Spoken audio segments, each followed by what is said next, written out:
Latest technology courses, best infrastructure మరియు అద్భుతమైన placements. Engineering లో మీ best choice Avian institute of engineering and technology, Ibrahimpatnam.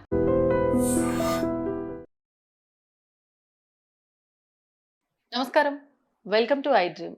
ధర్మ మార్గం విత్ విజిత కార్యక్రమానికి స్వాగతం.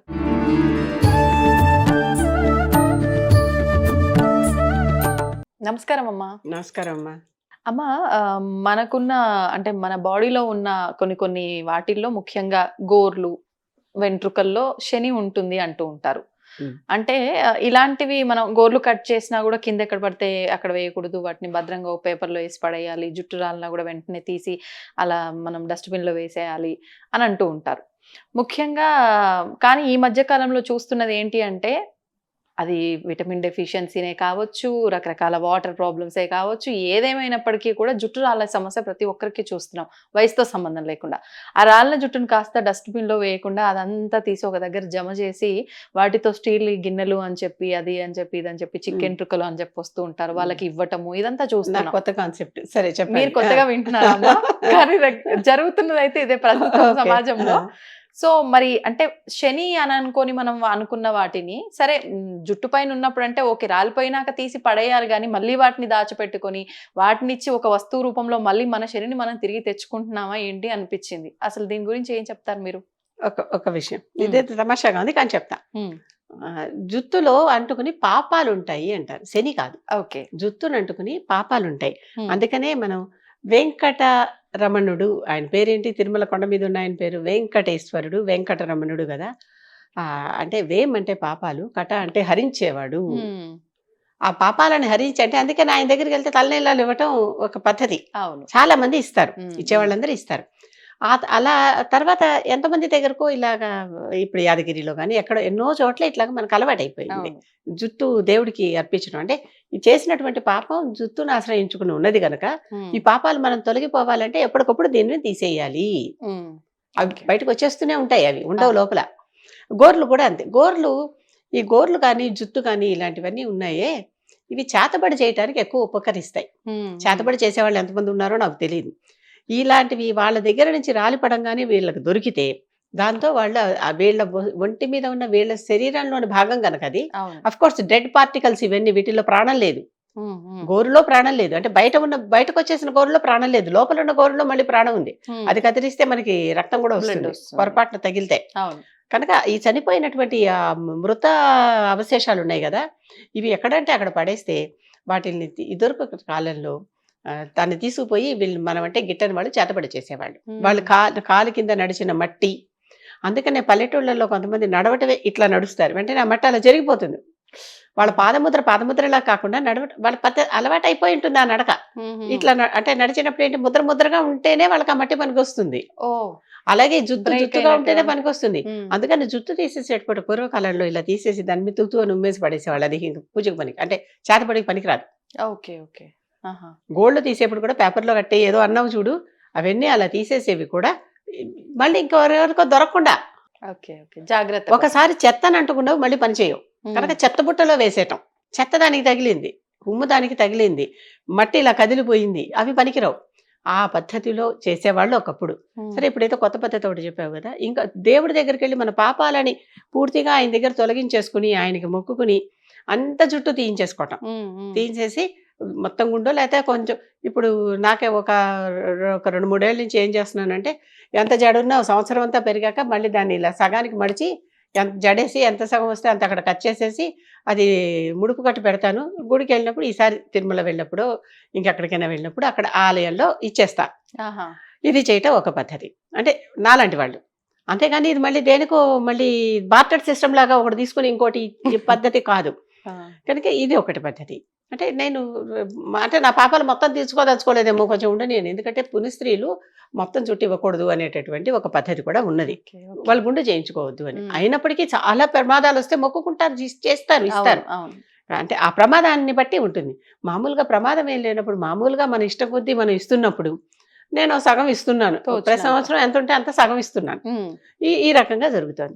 ఇప్పుడు ఒకసారి మళ్ళీ ఆలోచించండి, ఈ పాపం అంటుకున్నటువంటి దీన్ని మనం తీసుకుని పాపం అని తెలిసినప్పటికీ దాచుకుని మళ్ళీ ఇది కూడా కొంత దాన కార్యక్రమాలకు చేసేవాళ్ళు ఉన్నారు. డొనేట్ చేసేవారు. ముఖ్యంగా క్యాన్సర్ వచ్చిన వాళ్ళకి వైద్యంలో ఉన్నట్లుండి అసలు మొత్తం స్కాల్ప్ మించి ఇలా తీస్తే ఇలా రాలిపోతుంది. మా అవును. అమ్మకే నేను చూసా. ఆ తలింటి పోసాక అది మొత్తం ఇలా కూడా వచ్చేసింది అదంతా. ఎక్కువసేపు రుద్దకుండా వెంటనే గబుక్కుని నీళ్లు పోసేసి అక్కడికి ఆపేశా. ఈ రకంగా ఉంటే అంటే మొత్తం వాళ్ళకి క్లీన్ వాష్ లాగా ఇప్పుడు పైన ఏదైనా ఒక పేపర్ వేస్తే ఆ పేపర్ ఇలా తీసేస్తే ఎలా వచ్చేస్తుందో, ఈ క్యాన్సర్ ఉన్న వాళ్ళకి ఆ మీద తీసేస్తే ఆ జుట్టు పొర అలా వచ్చేస్తుంది. వాళ్ళు బయటికి జుట్టు లేకుండా వెళ్ళలేక ఇబ్బంది పడుతూ ఉంటారు. ఇబ్బంది పడేటటువంటి వారి కోసం అని డొనేట్ చేసి వాళ్ళకి విగ్గలు చేయటం కోసం డొనేట్ చేసేటటువంటి ఒక సంస్థ ఉంది. అదొక పద్ధతి. అంటే అవతల వారికి మనసుకి కాస్త శాంతినివ్వటానికి, కొన్నాళ్ళు వాళ్ళకి మళ్ళీ పెరిగేదాకా విగ్గు రావటానికి, అంతే. మళ్ళీ తర్వాత తగ్గాక విగ్గు వస్తుంది, వేరే జుట్టు వస్తుంది, వేరే విషయం. ప్రస్తుతానికి లేదుగా అలాంటి వాటికి. అందుకని క్యాన్సర్ హాస్పిటల్స్కి అటాచ్డ్గా ఇలాగ జుత్తుని మనం డొనేట్ చేసేటటువంటి సంస్థలు కూడా ఉంటాయి. వాళ్ళకి ఇలా పిచ్చి పిచ్చిగా రౌండ్గా చుట్టేసిన చిక్కుల జుత్తులు పనికిరావు, చక్కగా పొడవాటి జుట్టు. ఇప్పుడు నేను ఎలా అయితే సగం జుట్టు ఇలా కత్తిరించేసానో అలాంటి జుట్టు అనమాట. అలాంటివి వాళ్ళు చేస్తూ ఉంటారు. కాకపోతే కొంతమంది ఇంకా ఉదారంగా వాళ్ళు కూడా గుండు చేయించుకుంటారు వాళ్ళ కోసం. ఏం పర్వాలేదు, నేను చూడు ఎంత గుండుతో ఎంత బోల్డ్గా తిరుగుతున్నానో అని చెప్పడానికి వీళ్ళు కూడా అలాంటి వాళ్ళు కూడా ఉన్నారు. జుట్టుకు సంబంధించి చెప్తున్నాను ఇవన్నీ. ఇప్పుడు నువ్వు చెప్పినటువంటి దాంట్లో ఇది నేను ఒప్పుకోనంటే జరిగేవి జరుగుతున్నాయి, మనం ఒప్పుకుంటేనే అన్ని జరుగుతున్నాయి, ఆ ప్రపంచంలో లేదు కదా. ఈ జుట్టు అనేది పాపం అని తెలుసు, ఏదో శని ఏదో అన్నావు కదా, తప్పని తెలుసు. ఈ తప్పని తీసుకెళ్ళి ఇంకోళ్ళకి ఇచ్చి మళ్ళీ అక్కడి నుంచి మళ్ళీ స్టీలే ఇనుమే తెచ్చుకుంటున్నాం మళ్ళీ. అవును, ఇనుము కూడా శనే. ఇనుము కూడా ఒక రూపంలో ఇస్తున్నాం, ఒక రూపంలో ఇంకో రూపంలో మళ్ళీ పోగేసుకుంటున్నాం. అది దాని కాకుండా ఏ ఇత్తడో కొనుక్కుంటే అది శని కాదు. అమ్మా ఇత్తడి ఇవ్వట్లేరు కదమ్మా, స్టీలే ఇస్తున్నారు. మరి అలా స్టీల్ తెచ్చిన చెప్దాం అయితే ఇత్తడి ఇవ్వమని. ఇప్పుడు చూస్తున్నావు కదా, ఒక శని ఇచ్చి ఇంకో శని తెచ్చుకుంటున్నాం. శనికి లోహం ఇనుము, అందుకే అది ఇనుము నల్లగా ఉంటుంది, శని నల్లగా ఉంటాడు. Okay okay. సూర్యుడికి బంగారం. బంగారం ఎక్కువ వేసుకుంటే ఆరోగ్యం బాగుంటుందమ్మా అయితే? ఖచ్చితంగా బాగుంటుంది. బంగారం వేసుకుంటేనే అని కాదు, వెండి కానీ బంగారం కానీ అవి పాజిటివ్ వాలెన్సీ ఉన్నటువంటి ఎలిమెంట్స్.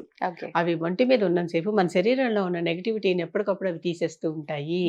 అందుకే అందరూ వెండి బంగారాలు వేసుకునేవారు. అలంకారం వేరే విషయం, ఆరోగ్యం కూడా అది అంటున్నావు కదా, ఆరోగ్యం కూడా తప్పనిసరిగా. అయితే మొత్తానికి ఇప్పుడు ఈ వెంట్రుకల వ్యాపారం ఉన్నదే స్టీల్ సామాన్ల వాళ్ళకని ఇది నాకు ఆశ్చర్యంగానే ఉన్నప్పటికీ.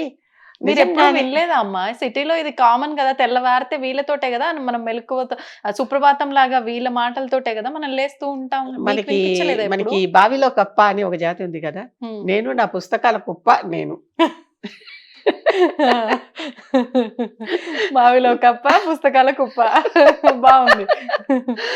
దాని మధ్యలో నేను ఉంటాను. ఓకే, నాకు అవి తప్ప నిజంగానే ప్రపంచంలో బయట జరుగుతుందనే తెలియదు. ఒకప్పుడు ఎంత విపరీతంగా రోజంతా తిరుగుతూ ఉద్యోగం చేశాను, ఇప్పుడు అసలు అలాంటివి ఏమీ లేవు. చక్కగా హ్యాపీగా నా పుస్తకాల మడుగులో నేను దిగిపోయి కూర్చొని ఉన్నాను. అక్కడే పడుకుని ఉన్నాను, అక్కడే కూర్చుంటున్నాను, అక్కడే పడుకుని ఉంటున్నాను. అదే నా పక్క, అదే నా నేను. బాగుంది. మీ లైబ్రరీ అదే, మీ పడక గది అదే. అసలు ఒకప్పుడు వేల పుస్తకాలు ఉండేవి, అన్ని ఇచ్చేసాను. పుస్తక వైరాగ్యం వచ్చింది ఒక క్షణంలో. ఇచ్చేసాక మళ్ళీ ఇప్పుడు కొన్ని ఒక 1000 ఎన్నో చేరినట్టున్నాయి. మళ్ళీ 1000 చిన్నపాటి లైబ్రరీ పెట్టొచ్చమ్మా. ఉంది, ఒక పెద్ద అల్మరా నిండానే ఉంది. కనుక ఈ బయట ఈ జుట్టుతో బార్టర్ సిస్టమ్ లో స్టీల్ సామాన్లు కొనుక్కోవటం అనేది నాకు నిజంగానే తెలియదు. కానీ చేసేటటువంటి వాళ్ళు నష్టమేం లేదు, వీళ్ళకి పోయింది లేదు, వచ్చింది లేదు. ఒక అప్పు పోయి ఇంకో అప్పు వచ్చింది అంతే. ఇది ఇనుమే, ఇది శనే, అది శనే, ఏమీ అనుమానం లేదు. కనుక అది గ్రహించుకుంటే మంచిది అంతే. అంటే ఉపయోగం లేని జుట్టుని ఇంట్లో పెట్టుకోవడం కన్నా శని రూపంలో, శని అయినా సరే ఉపయోగించుకునే రూపంలో తెచ్చుకుంటున్నారు మళ్ళీ. అంటే అలాగనే మరి శని మనకేమి చెడ్డవాడు కాదు, మా మిత్రుడే అయిపోయాడు. అవును, అంటే మిత్రుడు అంటే సూర్యుడు అనుకో, అయిపోయాడు. కనుక ఇలాంటివన్నీ ఒక్కసారి చూసుకోండి. అంతేగాని మనం నిజంగానే రక్తం అమ్ముకునే వాళ్ళు ఉన్నారు, జుట్టు అమ్ముకునే వాళ్ళు ఉన్నారు. అంటే అమ్ముకోవటం అంటే అవసరానికి, దానం గురించి మాట్లాడటంలా నేను. అలాగే ఇప్పుడు ఇలా తీసుకుని ఇలా ఇచ్చేవాళ్ళు కూడా ఉన్నారంటే నాకు కూడా ఆశ్చర్యం వేస్తుంది. అంటే కాదేది కవితకు అనర్హం అని శ్రీశ్రీ అన్నాడు ఒకసారి ఒక మాట. ఆయన వదిలేసి ఇప్పుడు కాదేది వ్యాపారానికి అనర్హం అనుకోవాలేమో. అంతే కదా. అంతే అమ్మా. చేసుకోనే వాళ్ళు ఉంటే ఏవైనా వ్యాపారం చేసుకోవచ్చు అనే అంతే. తెలుస్తుంది. బ్రతుకు తెరువు కోసం నానా రకాల అంతే కదా, విద్యలు ఆ. ఉన్నాయి. అంతే కదా. ఉమ్. ఎన్ని చేసినా చిన్ని నా పట్టకి శ్రీరామ రక్ష. అంతే. ఆ రక్ష కోసం చేస్తున్నాం. ఉమ్. కానీ స్టీల్ కూడా ఇనుము, అంటే ఆ ఇనుము కూడా పూర్తిగా శనిదే, ఉమ్. అది అలా మర్చిపోవద్దు. చేయకపోవడమే ఉత్తమం. శని సంబంధించిన లోహం, ఓకే. శనికి సంబంధించిన లోహమే, అనుమానం లేదు. కాబట్టి వెంట్రుకలు ఇచ్చి గిన్నెలు తెచ్చుకోవాలా వద్దా అనేది మీరందరూ ఆలోచించండి. కాకపోతే ఈ వెంట్రుకలు ఎప్పటికీ బయోడిగ్రేడబుల్ కావు. ఆ. శవాన్ని పాతి పెట్టేశాక ఎన్నాళ్ళైనా కూడా పళ్ళు, వెంట్రుకలు, గోళ్ళు ఉంటాయి. ఉమ్. ఓకే. అవి నశించవు పట్టాను, ఆ. కాలిస్తే తప్ప. అందుకే పాతి పెట్టడం అనేది, పాతి పెట్టడం ఎప్పటికైనా అందరూ మానేస్తే మంచిది. ఎందుకు ఈ మాట అంటున్నానంటే భూమి చాలదు, ఉమ్. భూమి పెరగట్లేదుగా, అవును. తగిలి పెట్టేస్తే యాషెస్ వస్తాయి అంతే. దాన్ని ఏ నదిలోనో కలిపేస్తున్నాం, అవును. లేదో పక్కన పారేదేరో కలిపేస్తున్నాం. ఇలా భూముల్లో బాతుకుంటూ పెట్టుకుంటూ పోతే అసలు ఎంత భూమి చాలదు, ఉమ్. భూమి పెరిగే అవకాశం లేదు. లేదు. ఏ సముద్రాలలో పూడ్చి దుబాయ్ వాళ్ళు ఎవరో కట్టినట్టుగా, పమేరా బీచ్ ఏదో అంటారు చూడు, అదేదో కట్టినట్టుగా సముద్రాలను పూడ్చి భూమి చేసి, ఉమ్. అది ఎంత ఎన్నాళ్ళు అంత క్షేమంగా సాధ్యం ఉంటుందో కాదు. తెలియదు మనకి. ఉమ్. ఉమ్. అంతేనా? అంతేలే. పంచభూతాలు కదా, వీటిని మనం కంట్రోల్ చేయాలి. కాపాడుకోవాలి. ఉమ్. కనుక ఈ వెంట్రుకలు అనేవి ఎప్పటికీ నశించనివి, అది గుర్తుపెట్టుకోవాలి. అంటే పాపాలు ఎప్పటికీ పోవమ్మా, మనతోనే ఉంటాయి, ఉమ్. ఎప్పటికప్పుడు వదిలించుకుంటూ ఉంటాము, ఉన్నాయి పోతూ ఉంటాయి, కొత్తవి వస్తూ ఉంటాయి. కొత్త వస్తూ ఉంటాయి. ఉమ్. అది అసలు పెరుగుతూనే ఉంటుంది. ఏవి చేయకపోయినా పెరిగే పంట అదే, ఎటువంటి కెమికల్స్ లేకుండా. ఏవి అక్కర్లా, ఏవి దానికి సేవ చేయకపోయినా పెరిగే పంట అదే, అంతే. ఎవరికైనా అది. ధన్యవాదాలమ్మా. దీన్ని తవ్వండి, తవ్వుతూనే శివలింగం. పరమాత్మకు జీవా సరే దాన్ని అట్లా కప్పేసేయండి, చూపించదండి. Krishna is there. మూర్తి పూజ కాదు, సాక్షాత్ బ్రజేంద్ర నందన భగవాన్ ఉన్నారు మూర్తిలో. ఏమీ ఆశించకుండా ఆరాధించే వాళ్ళు కూడా ఉన్నారా ప్రభుజీ? నిజమైన భక్తి అంటే మనకు తెలియదు కాబట్టి